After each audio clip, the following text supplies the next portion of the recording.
Cricket ആരാധകരുടെ പ്രിയപ്പെട്ട താരമാണ് വിരാട് കോഹ്ലി. വിരാട് കോഹ്ലിയും കുടുംബവും ഇന്ത്യ വിടുന്നതായുള്ള വാർത്തകൾ സമൂഹമാധ്യമങ്ങളിൽ ഏറെ ചർച്ചയായിരുന്നു. അഭ്യൂഹങ്ങൾ വ്യാപകമായി പ്രചരിക്കാൻ തുടങ്ങിയതോടെ വാർത്തകളും വന്നു തുടങ്ങി. സജീവ ക്രിക്കറ്റിൽ നിന്ന് വിരമിക്കുന്നതോടെ യുകെയിലേക്ക് താമസം മാറ്റാനാണ് സൂപ്പർ താരത്തിന്റെ നീക്കം. അനുഷ്ക ശർമ്മയും മക്കളും ലണ്ടനിലാണ് താമസം. ക്രിക്കറ്റ് മത്സരങ്ങളുടെ ഇടവേളകളിൽ കോഹ്ലിയും ലണ്ടനിലേക്ക് പോകും. ക്രിക്കറ്റ് കരിയർ അവസാനിപ്പിച്ചാൽ വിരാടും കുടുംബവും ഇന്ത്യ വിടുമെന്ന് നേരത്തെ തന്നെ റിപ്പോർട്ടുണ്ടായിരുന്നു. ഇപ്പോൾ താരകുടുംബത്തിന്റെ തീരുമാനത്തിനുള്ള കാരണം വിശദീകരിച്ച് കോഹ്ലിയുടെ സുഹൃത്ത് ഗ്ലെൻ മാക്സ്വെൽ രംഗത്ത് വന്നു. പരിശീലനത്തിന് പോയ സമയത്തെ അനുഭവം പങ്കുവയ്ക്കുകയാണ് കോഹ്ലിയുടെ മുൻ സഹതാരം കൂടിയായ ഗ്ലെൻ മാക്സ്വെൽ.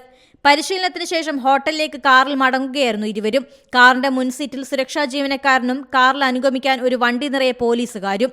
സ്റ്റേഡിയത്തിന് പുറത്ത് വാഹനമെത്തിയപ്പോൾ തന്നെ ആരാധകർ ഓടിയെത്തി. കോഹ്ലിയെ കാണാനായി ആരാധകർ കാറിൽ അടിക്കാനും തള്ളി തുറക്കാനും ശ്രമിച്ചു. ഇത്തരത്തിലുള്ള സാഹചര്യത്തിലാണ് താനും കുടുംബവും ജീവിക്കുന്നതെന്ന് കോഹ്ലി പറഞ്ഞതായി സുഹൃത്ത് ഓർമ്മിക്കുന്നു. ഇതാണ് താൻ ദിവസവും നേരിടുന്നതെന്നായിരുന്നു കോഹ്ലി നൽകിയ മറുപടിയെന്നും സുഹൃത്ത് പറയുന്നു.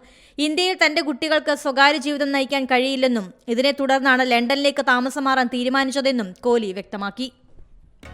പുതിയ വാർത്തകളും വിശേഷങ്ങളും ഇനി വിരൽ തുമ്പിൽ. എല്ലാ ഡിജിറ്റൽ പ്ലാറ്റ്ഫോമുകളിലും ഇപ്പോൾ സീ മലയാളം ന്യൂസ് ലഭ്യം.